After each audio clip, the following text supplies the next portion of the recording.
this is not right. This world here, this world, it's a mess. It's a mess. Maybe we should have a cigarette. I need something stronger than that. Yeah, let's have a cigarette. Bring in cigarettes. I'm not smoking though because I don't smoke. Keep this in. I don't smoke. I know, but you smoke. I'm not going to smoke. No, you need to smoke. No, I'm not going to smoke. This is about the decay of the interview. We've started. We started Yeah, with yeah, wine. yeah, We've got yeah. a bottle. We now have cigarettes. We'll end up on the floor. Yeah, we will actually. Yeah, we'll end up finished. Yeah. No, I can't. I'm not going to smoke. I'm not going to smoke. I want you to smoke. I don't want to smoke. Please, please, please, please, please. How do the people in your piece reflect the culture that we're in today? They don't. They are born from it. They don't reflect it. They grow out of it. I mean, you know, what are we trying to do in this piece? We're trying to show, we're trying to probe the nature of being alive, of living. Because if you don't do that, what's the point? I'll tell you this. What is the world that we live in? It's nothing really, except a big bag stuffed full of lies. You know, everywhere you look, there's lies, lies. Everyone is lying. Everything is a lie. We are lies are poured upon us like sewage every day. You know, poured on us. We drown in a lies, lying culture, venal culture, corrupt world that is corrupted to the core, literally, so that if the truth revealed itself, it would be crucified, you know, like it happened to Jesus Christ. And the thing that, what do you do in this world of lies? What do you do? Because even your attempts at truth, there's thin lies, you know, because you built them on lies, so therefore they tumble down like, you know, proverbial house of cards. They amount to nothing. So the world is stuffed with lies. So what do lies do to people? Ruin them.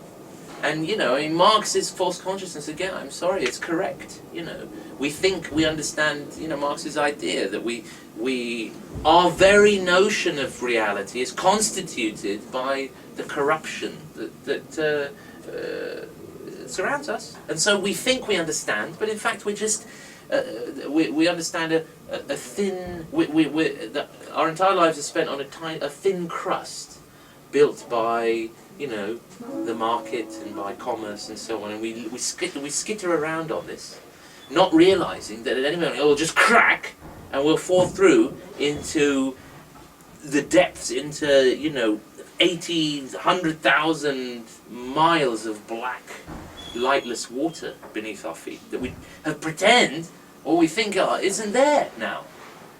And I mean, the only thing, and we all, you know, it will affect all of us, because when someone dies and they're taken from you, taken by nature, your lies, the crust of lies, crumbles away. So, and you're left with nothing, and the point is that we think we'll just deny it. We'll deny it, but then it strikes us down. The yard, you know, if the yard is a beacon in wilderness, it's as simple as that. There is no other light. Look across, turn, look to the light that shines, and then turn your head and look to another compass point, and you see only darkness, and turn further, and turn, and then the same, darkness, and turn, and then it's darkness, and then turn back around, and there's one light shining. I mean, people probably think I'm joking about this. I'm not joking. You know, I'm not joking. But what is it about the... I don't care, because the fact of the matter is very simple. You're complicating things. I have been trying various projects. I've had projects going, you know, trying to make work for centuries, not years or decades. Centuries have passed, and projects have fallen, crushed by, you know, the sheer cruelty of existence. This is happening. You've made this happen. It's your question. It's like I said to you, I don't care about your reasons. I only care about your courage and your bravery in doing it. That's the only thing I care about. You see it in people. If you see courage, it's very moving. Especially in our world, which is craven. It's craven, it's full of cowardice. So how like a disease. It's disease. The body... my show's the leper colony, right? My people are... The people in my performance are lepers, right? No. The disease is there. The disease is in... the world is diseased. There was a necessity. There was a necessity to make the piece. And it was kind of like... what was that necessity? Was it about where we are, who we are No, today? yeah. No.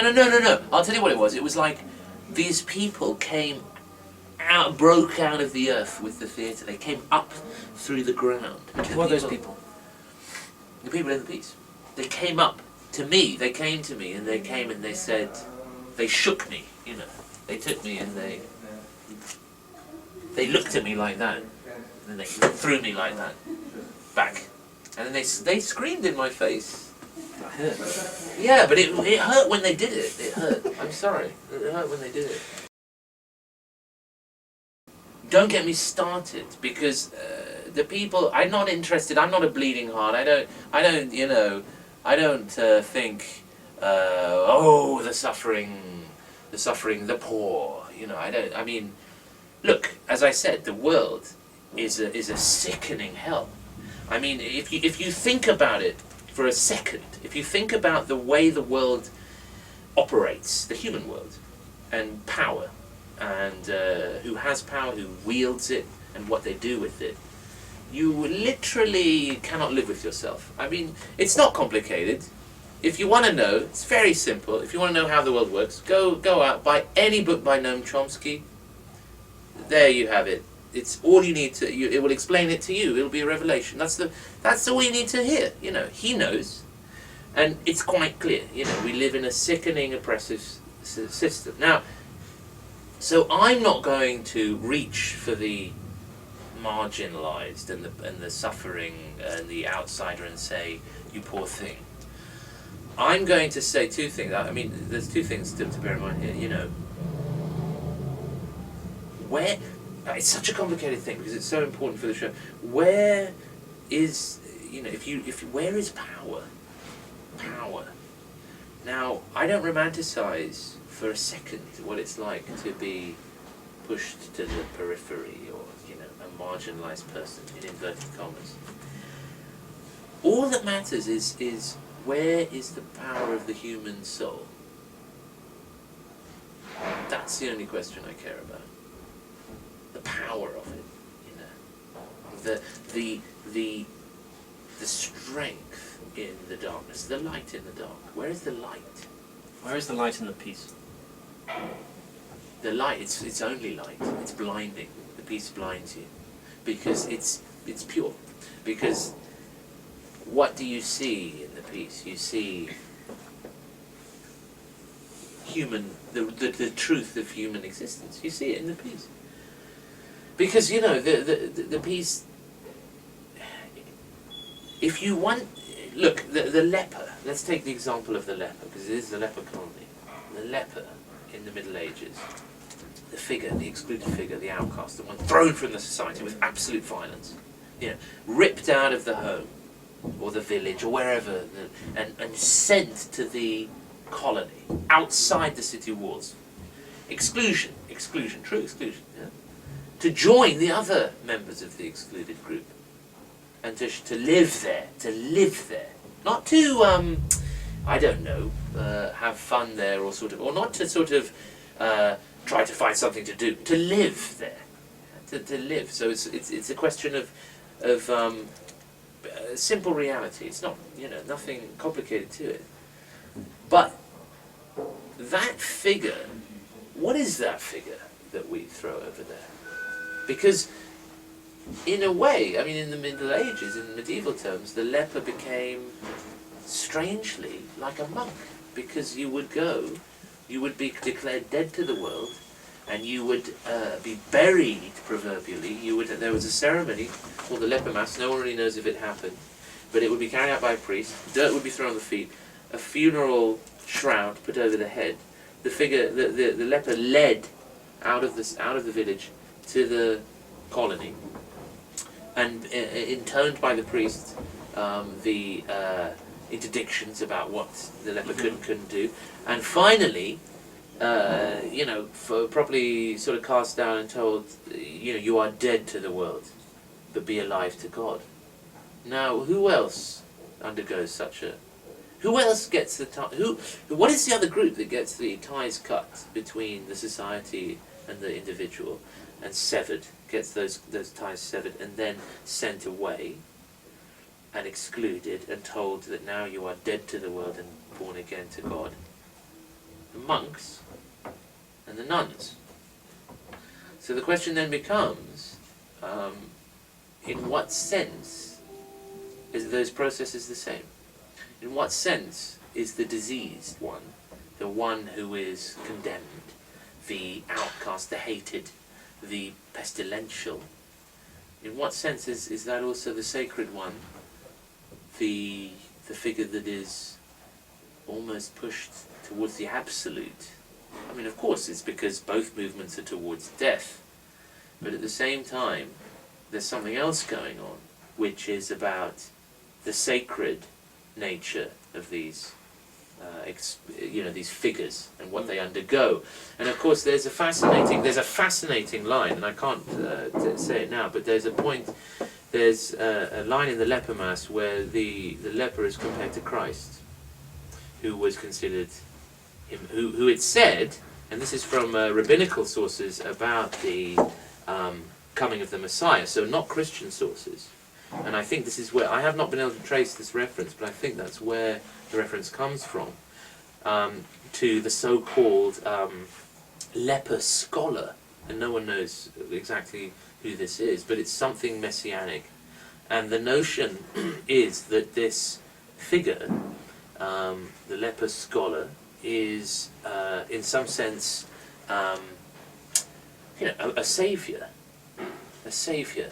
And has been sent to earth by God. Now, what is so bizarre about this is how it can. It seems paradoxical.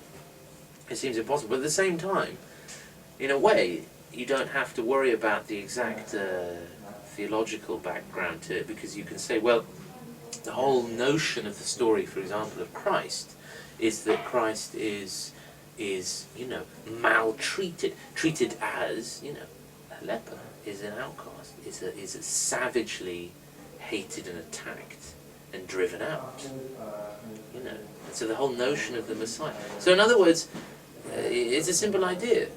The people we condemn and the people we take out our fears on are the people who are also imbued with a certain power, because they become repositories for our fears. And if those people gather that power into themselves, they become saints.